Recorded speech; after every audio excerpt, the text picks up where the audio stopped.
राजस्थान के चुनाव में कुछ यूं बट गए भगवान और महापुरुष कि महाराणा प्रताप राजपूतों के हो गए। भगवान कृष्ण को यादवों ने अपना बना लिया, तेजाजी को जाटों ने अपने साथ रख लिया और भगवान देव नारायण गुर्जरों के हिस्से में आ गए।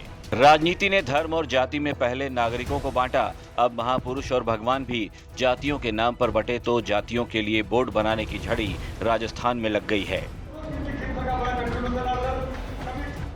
जातियों से वोट का गणित साधने की ऐसी सियासत चल पड़ी है जहां मुख्यमंत्री आवास में अब जातियों के मेले लग रहे हैं।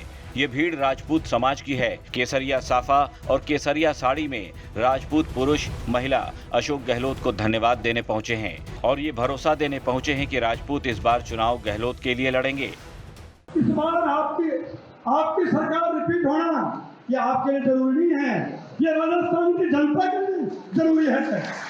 ये राजस्थान की आन बान और शान की लड़ाई है। आप राजस्थान के लिए लड़ रहे हैं, अपने लिए लड़ रहे हैं। इसलिए इस बार का जो चुनाव 2023 का होगा वो चुनाव आप नहीं लड़ेंगे, ये चुनाव आप नहीं लड़ेंगे, ये चुनाव हम सब लेंगे। दरअसल मुख्यमंत्री ने राजपूतों के लिए महाराणा प्रताप बोर्ड का गठन किया है। यह अभिनंदन समारोह इसीलिए हो रहा है। राजपूत समाज जब थैंक यू करके जाता है तब समारोह शुरू होता है यादव समाज का, जहां ऐलान कर दिया गया कि मुख्यमंत्री जी ने आपके लिए श्री कृष्ण बोर्ड का गठन किया है।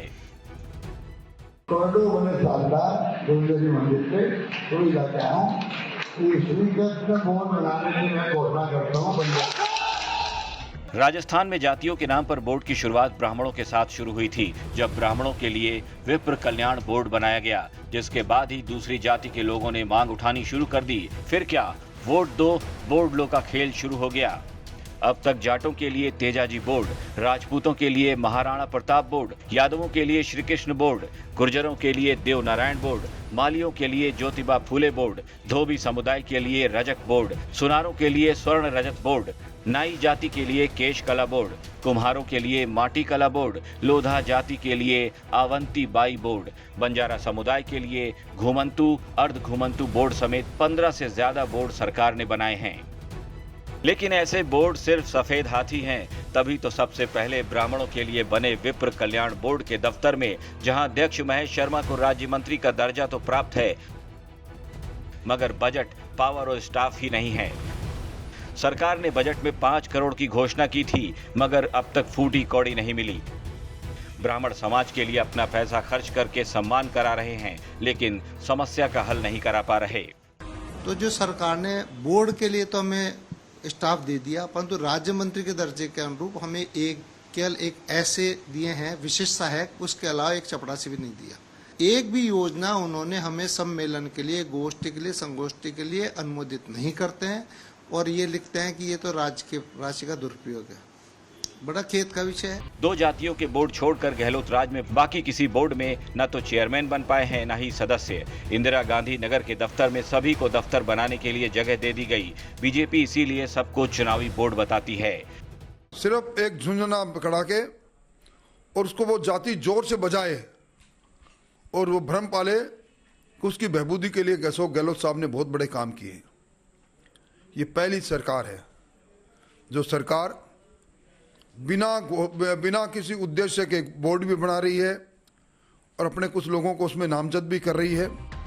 मुख्यमंत्री को लगता है कि बीजेपी धर्म के नाम पर लड़ती है और धर्म की काट जाती है, इसीलिए जातियों के नाम पर अभी राजस्थान में आधा दर्जन बोर्ड और भी बनाए जा सकते हैं।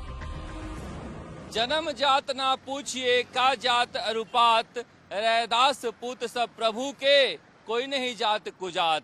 मगर सरकार ही अगर जाति के नाम पर भेदभाव करने लगे तो फिर किससे उम्मीद करें। मगर सवाल यहाँ वोट का है, इसलिए कांग्रेस को लगता है, जैसा कि बार बार मुख्यमंत्री अशोक गहलोत कहते हैं, कि राजस्थान विधानसभा चुनाव में बीजेपी धार्मिक एजेंडे को लेकर आएगी। उससे पहले कांग्रेस चाहती है कि अपने जातिगत एजेंडे को समाज के अंदर आगे बढ़ाएं और बोर्ड और निगम के आधार पर जातियों के अंदर घुसपैठ करें।